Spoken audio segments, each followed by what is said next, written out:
right now. The number of people missing in Kerr County is down significantly this morning. Details on what officials said about that number getting lower. Plus, what Bexar County officials are warning the public of this morning after a woman was found dead in her home. Stay with us here on GMSA. And taking a look outside with live cam, it's a little muggy, a little gloomy, but things are going to heat up. I'll have your forecast for you coming up.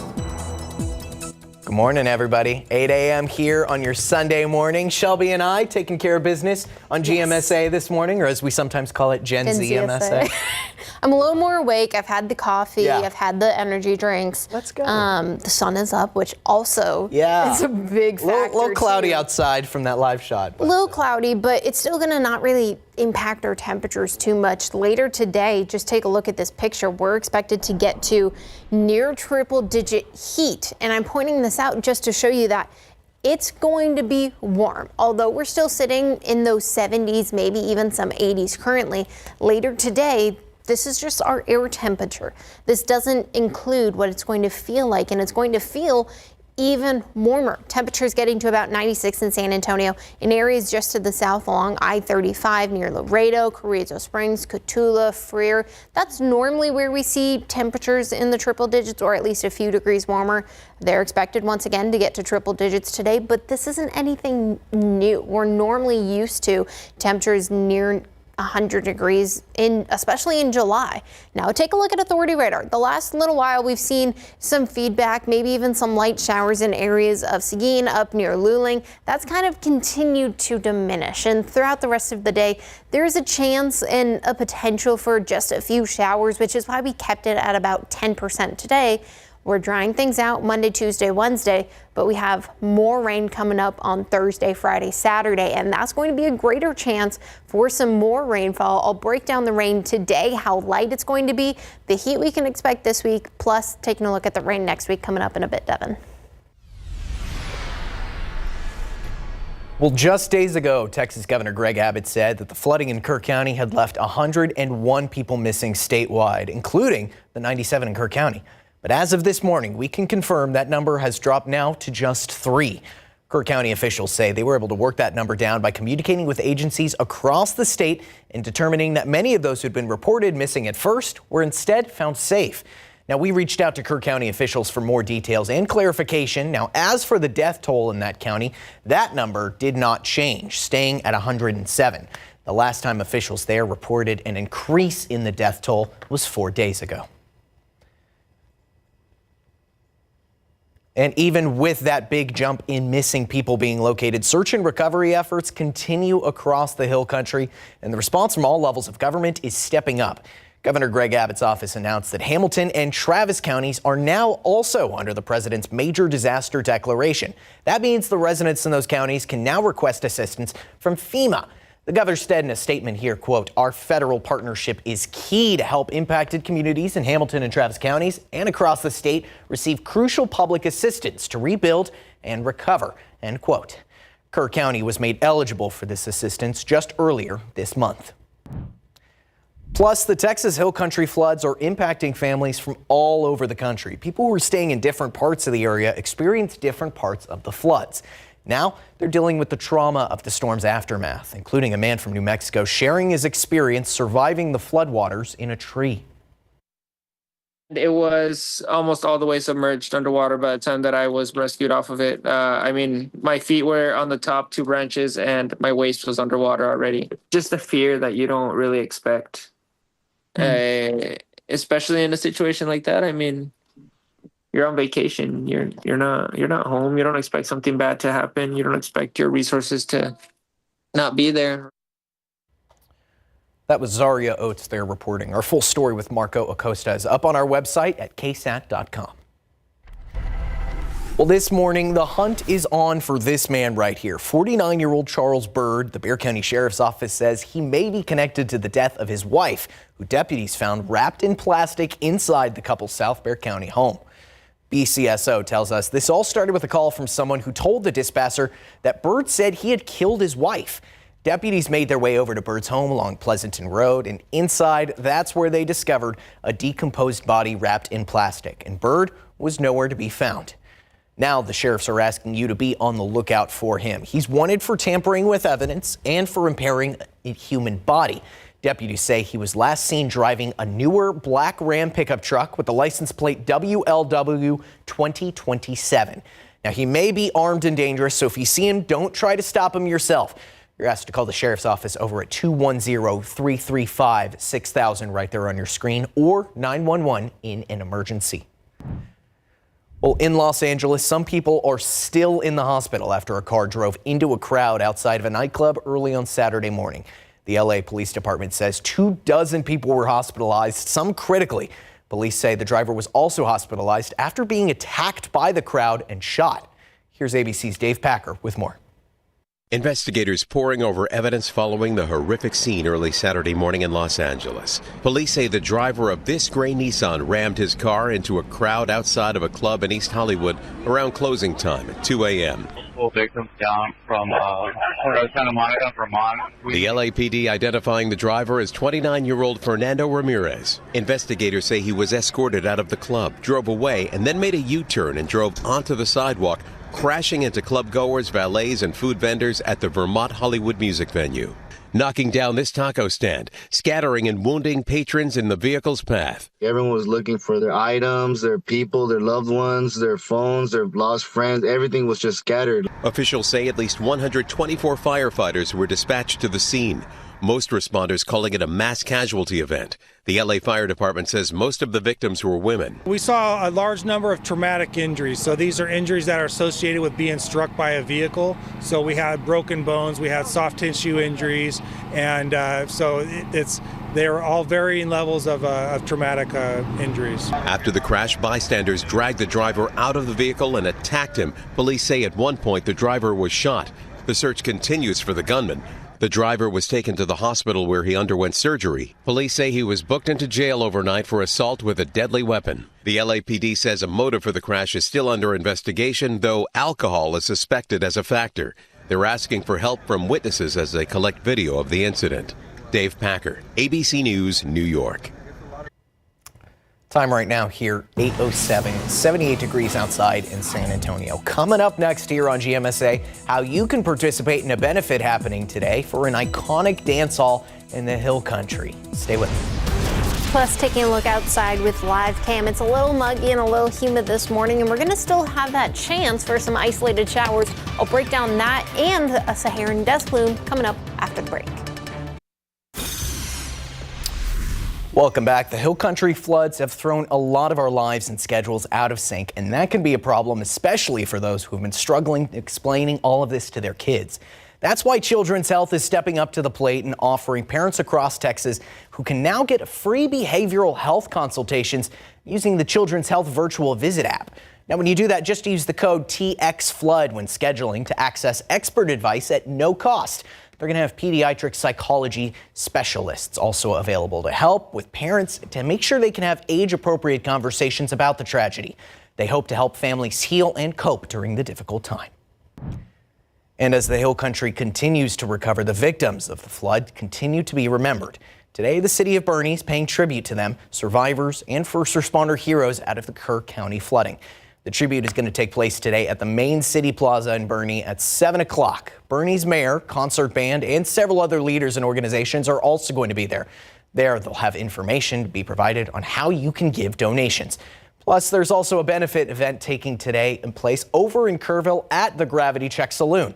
It starts at noon and it's going to go through 7 o'clock this evening. They're going to have a raffle, an auction, and a live Journey tribute band playing. Also today, Green Hall is stepping up to support another iconic venue in need, hosting a full day of live music and donating 100% of profits to Kreider's Dance Hall, a cherished Hill Country institution that suffered significant flood damage. Green Hall is inviting the community to come together, enjoy live music, and help ensure Kreider's can keep its doors and dance floor open for generations to come. Their 100-year milestone was this past 4th of July, a momentous occasion marked by the devastating floods.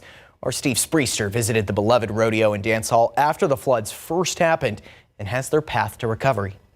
We'll pull down the rope whenever it starts rotting away and just replace it again. A Hill Country hideaway where they are hurting. The sign is still here, the slab floor, the rodeo grounds. But after Friday, the view from the dance floor is one of devastation. Is there still a bit of a sense of disbelief that this has happened? Oh, well, yeah, I think we're all just living a bad dream at this point that never wakes up, but I mean. Megan Brunsma is a part of the Kreider-Moore family. They've run this joint for 100 years now.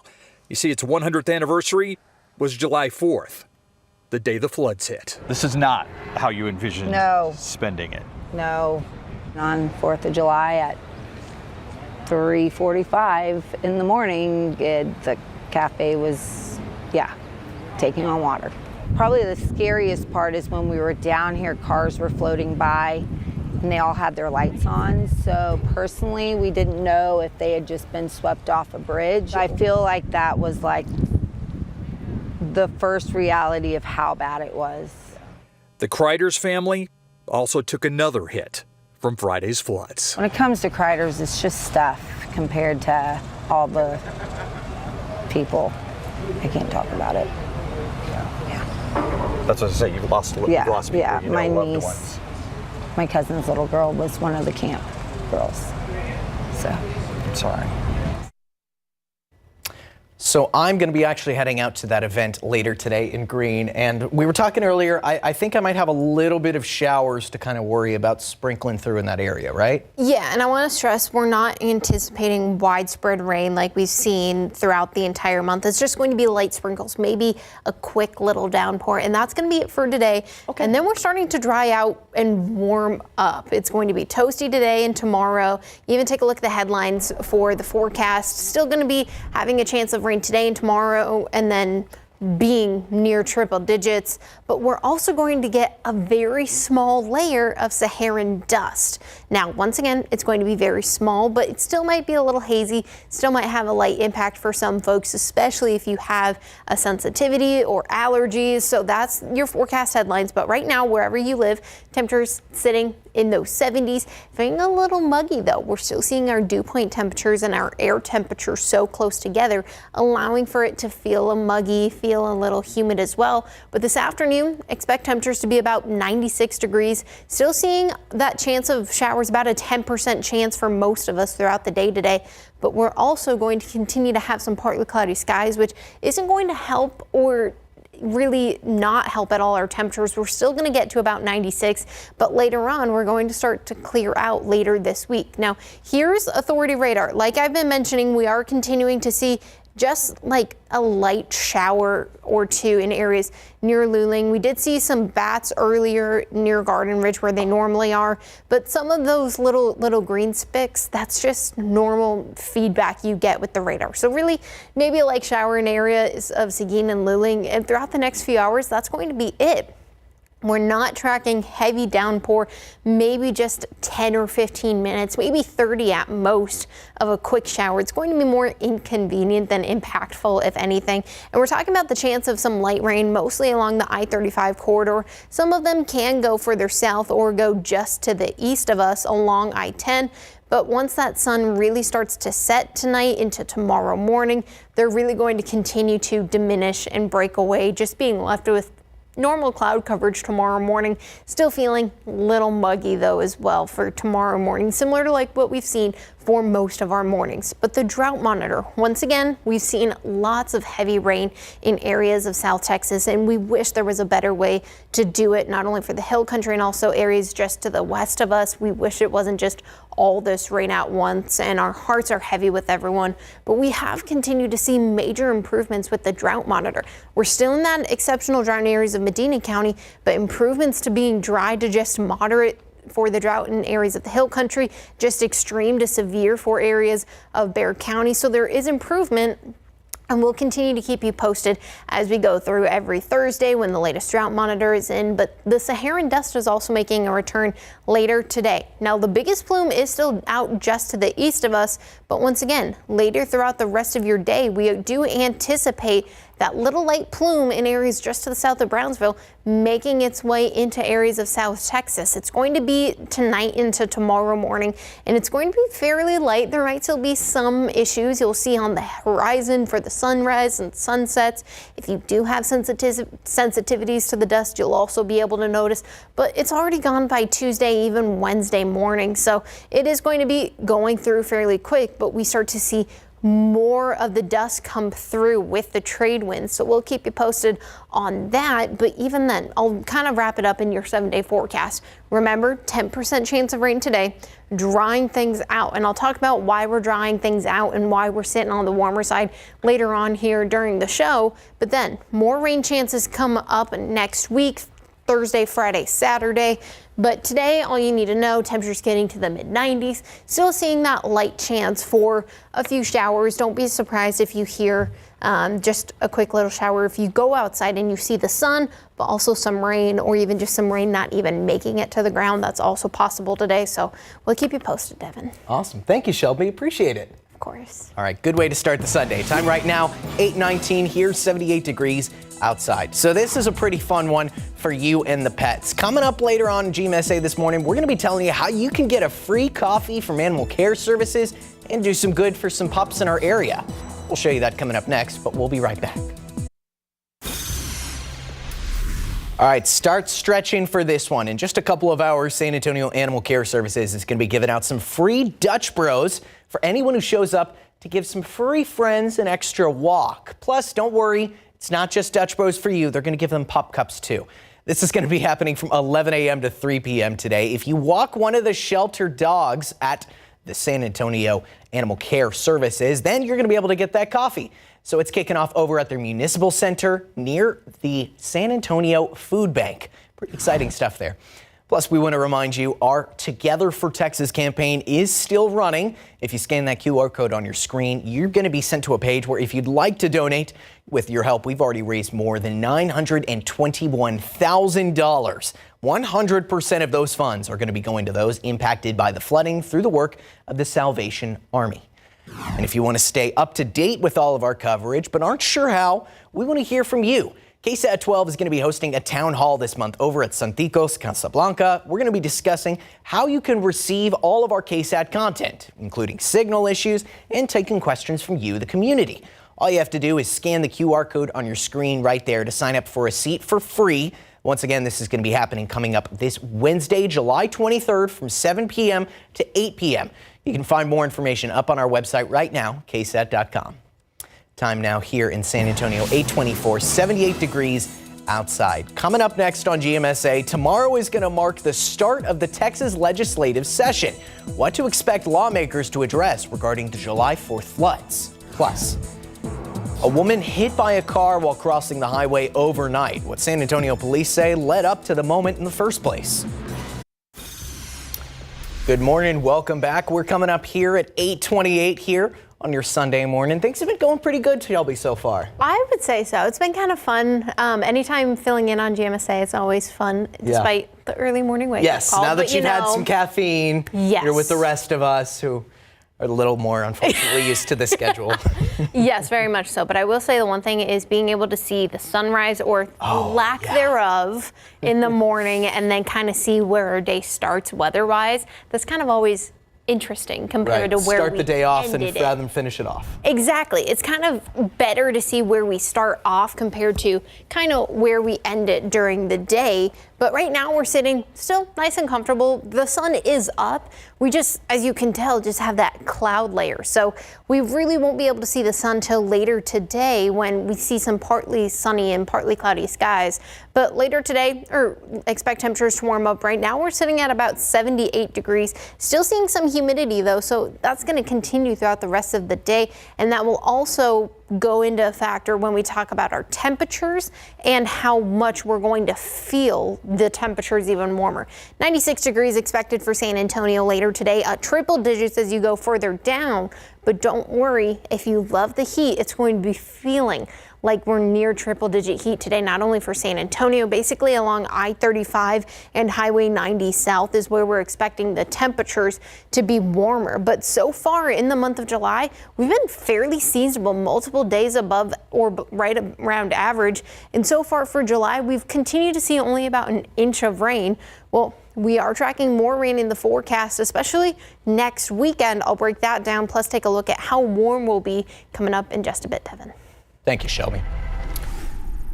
Well, this morning, a woman's in the hospital with serious injuries after being hit by a car along the highway.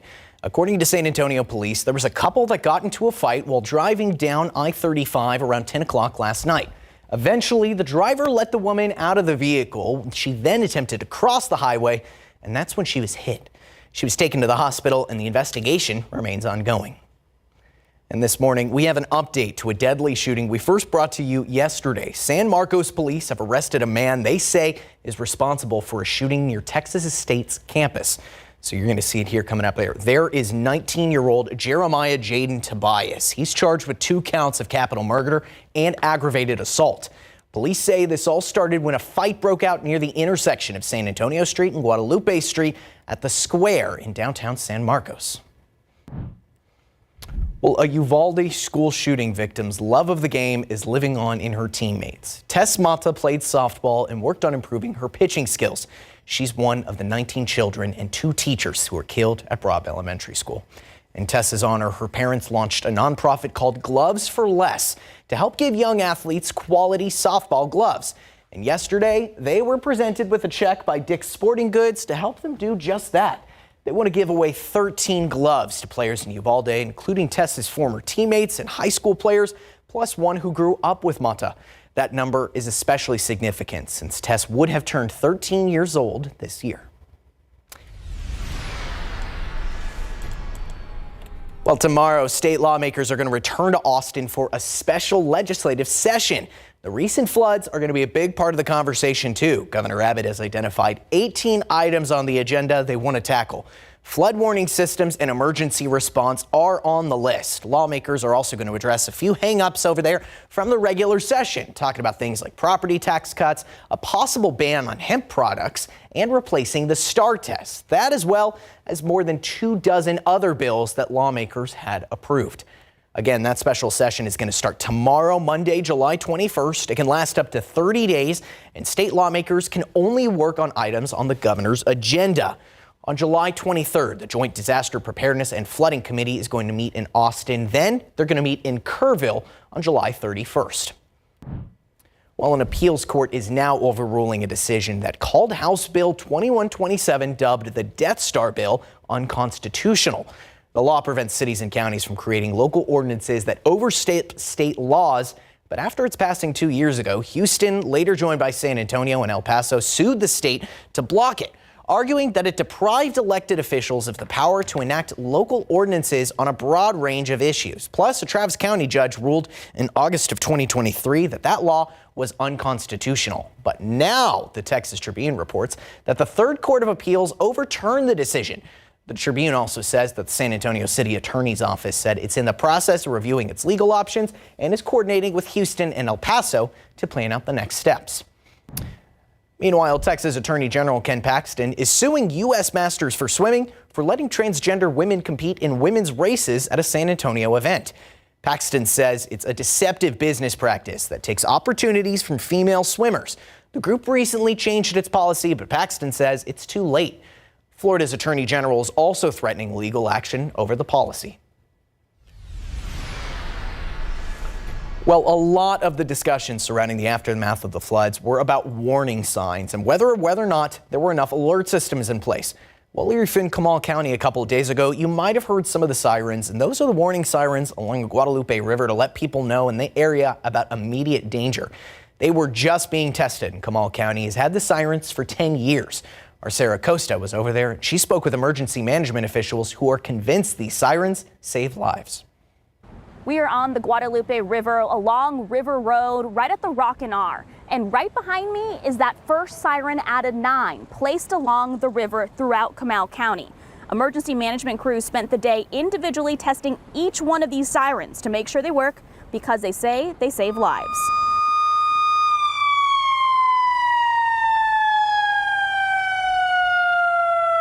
Face it, we live in flash flood alley, and we know that, and the system that was here before was a good system. It just reached the end of its life. It's why Comal County spent $1.9 million on updating the antiquated system over the past year. There are 9 warning sirens in place along the Guadalupe River, some at low and high river crossings, some in heavily populated areas. By the end of the year, there'll be 10 in place. Jeff Kelly with Comal County Emergency Management says the testing will happen every couple of weeks and eventually monthly to ensure they are all working. It's incredibly important. It's crucial. I believe that over the life of the old siren system and into this new siren system, that they have already been responsible for saving lives. One of the reasons they need to be tested, they can be damaged during big flooding events, like the one here at Rebecca Creek, where a tree tore off its sensor after the water reached 5 feet above the bridge, but the siren still works. Rivergoers say sirens are more reliable than cell phone notifications, saying they were camping along the lake in San Angelo 4th of July weekend.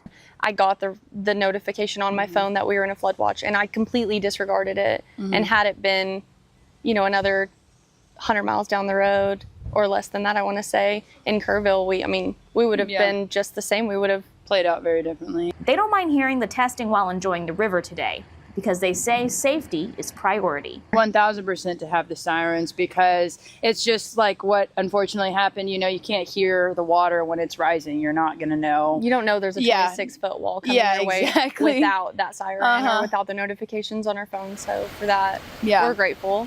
Sarah Costa, KSAT 12 News. Well, happening today, there's another opportunity to enjoy music and help the relief effort in the Hill Country. You can go to Green Hall. It's hosting a full day of live music and donating 100% of profits to Crider's Dance Hall. That's a cherished Hill Country institution in Hunt that sustained significant flood damage. Time right now here, 8:37, 78 degrees outside in San Antonio. Still ahead on GMSA, our meteorologist Justin Horn speaks with an expert about the force of water and just why it can be so destructive. We'll be right back after this. Taking a look outside with live cam, it's going to be a warm one, and although we do have a slight chance of rain today, we have another chance of rain later on in the week. I'll talk about that and what it can mean for you in San Antonio coming up. Good morning. President Trump now says he wants the grand jury files from the Jeffrey Epstein indictment released, but will that satisfy his base? Congressman Tim Burchett is one of the Republican voices calling for answers on Epstein. He joins me to discuss the latest. Plus, as President Trump reaches the 6-month mark in office today, I traveled to California to see exactly how his administration's policies on the economy and immigration have impacted that state, from the southern border to Long Beach port. And I sat down with Los Angeles Mayor Karen Bass to see how the president's aggressive immigration enforcement is impacting her city. All that, plus the Powerhouse Roundtable, coming up on This Week. Welcome back. We just got some new information into our newsroom this morning about one person in the hospital after being shot. Now, San Antonio police say information is limited at this time, but here's what we know so far. San Antonio police responded to a vehicle stalled on the road overnight. When they checked in, they found a person shot inside. This happened over on Ray Ellison Boulevard. That's near Neil Armstrong Elementary School. The investigation is still ongoing, but at this time, police think that the victim got into an argument with whoever shot them. And it's a battle you'll almost always lose. We often forget about how strong floodwaters can truly be. And Shelby, a question that's been asked a lot is exactly how strong are we talking when it comes to this? The water is strong and the sheer force can easily be seen in some video like this. Our Justin Horn takes a look at the numbers to find out how truly powerful that water is. How I recall it is the roof fell, hit me in the head, and then I'm not sure if it knocked me out for a little bit, but just next thing I know, the house is gone. I could see right over the roof of my cousin's house, which is at the base of the hill, and all I saw was water, moving at just unbelievable speed. It was like if you were standing underneath a waterfall and it's just going straight over. You couldn't see anything. Survivors of the floods try to describe the forces at play, but it's tough. Water itself weighs more than people realize. Just a gallon of water is about 8 pounds. A cubic foot of water, which is really about the size of a large beach ball, that's over 60 pounds right there. That's 1 cubic foot. Now, in the case of Kirk County, imagine a 30-foot torrent of water. It's around 10 million pounds per second of water moving through. That's like 10 fully loaded 747s. It's just unbelievable amounts of weight moving fast downstream. Estimates had the water moving down the river somewhere between 10 to 12 miles per hour, aided by gravity. We know through math equations that only 1 foot of water can move a car, providing some 500 pounds of force. That's like a routine tackle from an NFL linebacker, all right? It just takes about 6 inches of water to sweep a person's feet out from under them, because that really is, it's like a person running at full speed, hitting you right in the ankles. Amazingly, through feats of strength, some survivors, after being swept into the floodwaters, were able to grasp onto trees. You'd probably be moving around 10 miles per hour. That's like a hard run, right? And if people aren't familiar, I say, go to the gym, hop on a treadmill, set it to 10 and see what that feels like. And then imagine trying to jump and grab a tree branch while you're moving at that speed. On top of everything else, there's massive amounts of debris in the water too. All of that debris from structures that were not only destroyed by lateral force, but also what's called buoyant force. It's really about 1,500 pounds of upward force for every foot of water. So you get things get lifted and they get pushed. And the end result is damage that most of us won't see again in our lifetime. You get to a certain point, you're looking at forces that are similar to getting hit by a car or a tornado. And really some of the damage that we saw after the fact, it does look similar to that type of event. A sobering sight created by an unimaginable power. Okay, I know we're going to get to today's weather in a little bit, but we were talking about some of our plans today. You got a little bit of like home construction going on, right? A new little project at least? I do. So my birthday was this last weekend. So they built me this, they sent me like this cabinet for like coffee and like all sorts of just everything. Seems great. And so I built it the other day, but I built the middle piece on upside down. So I need to go to Lowe's today to do that. So that's my home project today. Yeah. What about you? So I've never done yoga before, and I was thinking of trying it outside. I'm very active in a lot of other ways, but this is going to be the first time I'm trying that. So I guess I got to ask, what do I have in store for the weather if I'm going to do it? Should I try to be near a fan, the shade? Well, yoga itself is I've done yoga. It's kind of strenuous. So you're going to be stretching. All right. But at least it's not hot yoga like in a room. It'll be hot yoga outside. Texas.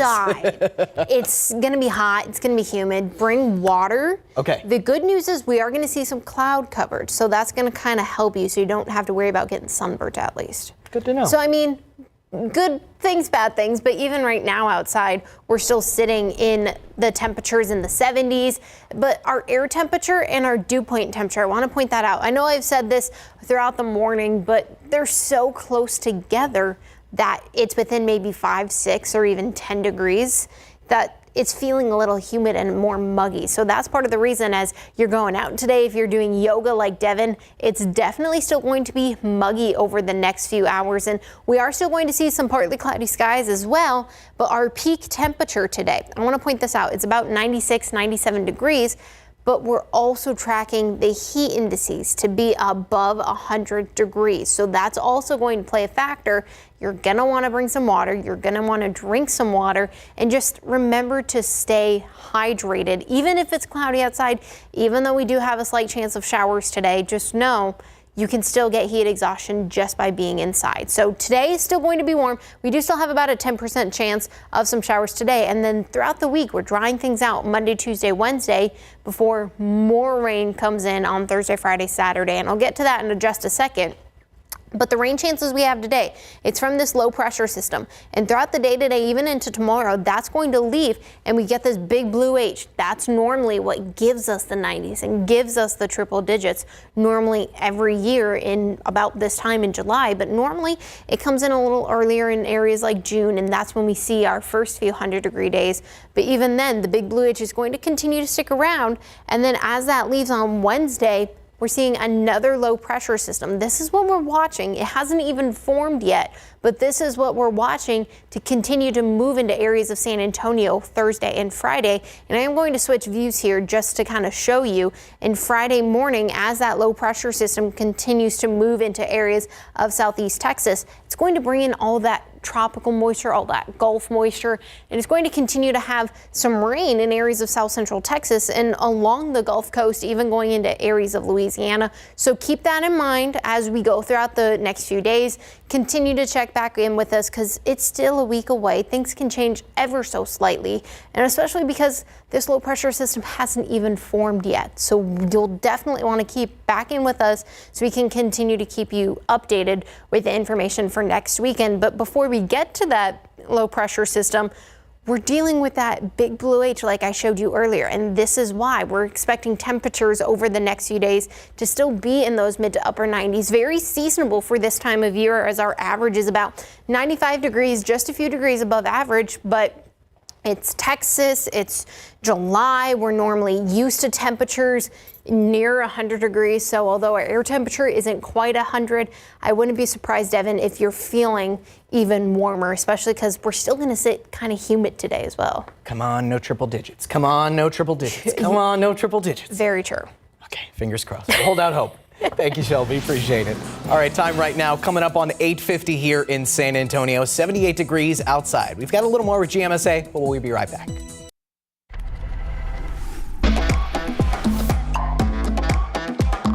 Do you have a favorite restaurant or a favorite hairstylist? SA Picks is back, and we want to know who you think are the top businesses in the city. There are more than 90 categories to vote on. Just scan the QR code on your screen. You can vote for each category once a day, and you have until August 1st to vote. The finalists will be announced on August 19th, and then there'll be another round of voting from August 20th through September 12th to determine the big winners. We'll announce the winners in late September, so cast your vote now for your favorite business to be recognized as the best in San Antonio. I know that's probably going to get competitive. Okay, all right, look at this. So do you guys remember the red bike from Pee-wee's Big Adventure? Well, recently the Alamo posted on social media that it got to acquire the infamous bike. If you're a fan of the movie, you know this is probably a pretty big deal. The bike is going to be displayed permanently in the future Alamo Visitor Center and Museum. The museum is set to open up in the fall of 2027. But later on this year, fans can see the bike inside the Ralston Family Collection Center for a limited time. The Alamo also announced it's going to host a public screening of the film over at the Plaza de Valero. Details about the screening have not yet been released, but I know a lot of people are anxiously waiting on that, yeah. Well, if you need an excuse for a sweet treat this morning, then we've got great news because today is National Ice Cream Day. And to celebrate, there's some places offering some cool deals, including the Stop Sign of Texas, Dairy Queen. Those Royal Rewards Loyalty Moat Program members can get a free dilly bar with any order today that's $1 or more. Wendy's is also offering a free small Frosty with any purchase that they make through their app. Plus, we've got Baskin-Robbins, Burger King, and Cold Stone Creamery also have some good deals going on in town. I know we were saying our favorite flavors earlier, mint chip. I kind of like a coffee caramel kind of deal. I like a good mint chip, but I have to confess, I've never had a Frosty from Wendy's. What? I've never had a Frosty. You haven't dipped the fries in too and everything? That's the best part.